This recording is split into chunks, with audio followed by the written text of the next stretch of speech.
The Lightfall Collector's Editions have begun to make their way into Guardian homes across the globe, meaning yes, you get your hands on your Pouka statue and goodies, but also the new lore from the books has been posted online.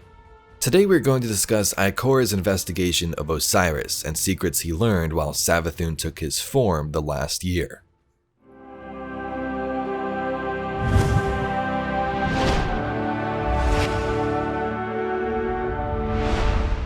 Welcome on in there, Guardians, hope you're having a great day.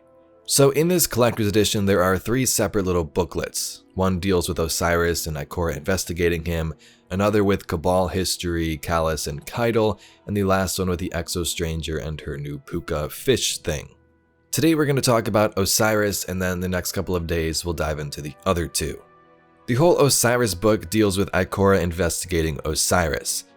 As we've seen this season, she doesn't trust him, and in the book it goes further into detail. She still thinks he could be Savathun, maybe she still has some influence over his mind, and she asks him questions about Neptune. So I'm not going to read the whole book, I'm going to read some of the important parts. I don't want to spoil everything, but there is some pretty juicy information in here, so let's begin. Ikora says, "Yes, I want to know what you remember from the last year. Anything could be important," and you implied, "I remember what I implied.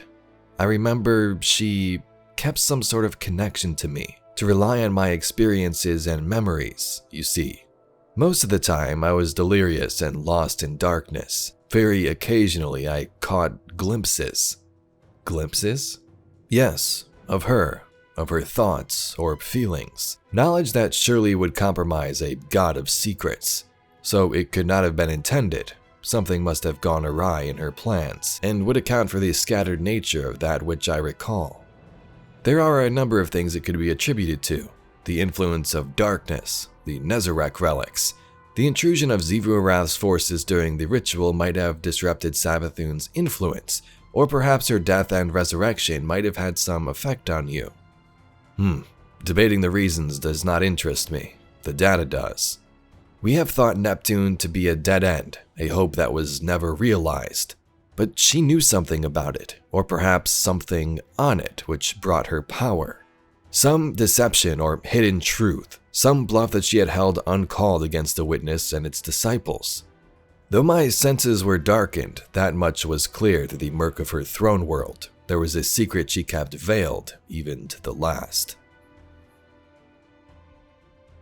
So this is interesting. We know that Osiris could experience some of Savathun's memories, and he explains that Savathun knew something about Neptune, or something that was hidden on it. It would bring her power, and it was some hidden bluff or backup plan she had against the witness and its disciples. Was this backup plan supposed to be used during Witch Queen? Is she going to be revived and use it later, or is the witness going to find it first?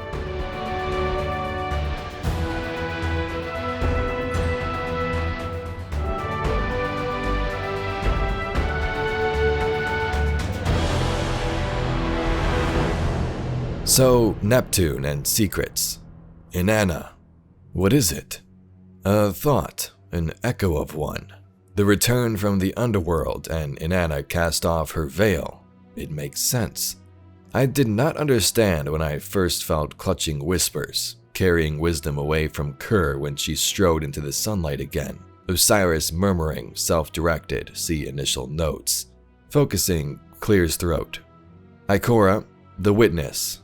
I do not say this lightly, but it made her weary. Not in the way that she might have been of guardians who storm blazing into battle with power and conviction and no restraints. I still feel it, her concern, though I can give you no proof. And concern is exactly the type of thing she would lay contingency plans for. I understand. So Savathun had some backup weapon or plan on Neptune, and she was very scared of the witness. So scared that she had a second plan waiting. Here we have Ikora and her ghost Apphayukas speaking about the previous quotes.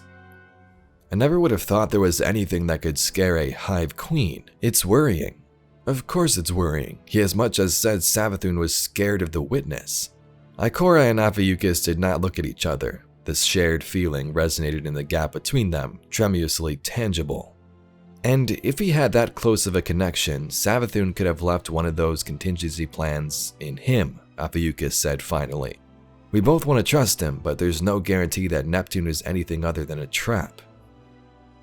So what's interesting in this book is that we know in the past Osiris has experienced memories from Savathun and still does, according to this text, but also Savathun experienced Osiris's memories. She did take his form for a whole year and learn stuff while she was in the city, but she also had memories from Osiris. This is perhaps how she learned to use the different powers of the light seen in the final mission of Witch Queen. Also in the book, Ikora returns Sagira's shell to Osiris. The Vanguard had it secure, hidden in storage due to the value of the attached memories. Ikora thought there couldn't be anything extracted from it, so why not give it back to Osiris and see if it'll let him bring out some more information. Osiris gets really sad and cradles her gently in his hands. Beyond that, there's not much more information and it seems she can't be revived. And here's the conclusion Ikora comes to. I've been over the logs in our conversation several times and still can't come to a solid conclusion on the correct course of action. Osiris acts like any person might when struck with incalculable grief and trauma, sometimes himself and other times distant, sometimes reserved and then inclined to argue just as quickly. He is self-aware, at least, but in my experience, the self-aware often grow frustrated quickly if they are unable to resolve that which they are struggling against. He no longer has light, nor a companion to pull him from danger and temper his most reckless instincts. This alone could make him a danger to himself, if not others in the field. It is still unclear if he is fully free from Savathun's influence, and the question of Neptune remains outstanding. I have not yet received word from the Hidden sent to sweep the most apparent locations. Clearing Osiris for fieldwork carries its own risks. Besides those enumerated above, public perception that he is fully trusted and approved of may cause backlash, foolishness, or both. Will he chafe so much at being restricted that he will simply go on his own? If that's the case, it would be better to sanction his movements, if only so that he does not waste time concealing his presence from the Vanguard. Ophiuchus has not been able to argue around a firmly reasoned position. It seems we are both stricken with doubt. We can little stand to lose Osiris's knowledge, and I would hate to lose his friendship. I suspect, in the end, there will be little choice but to permit Osiris's free movement.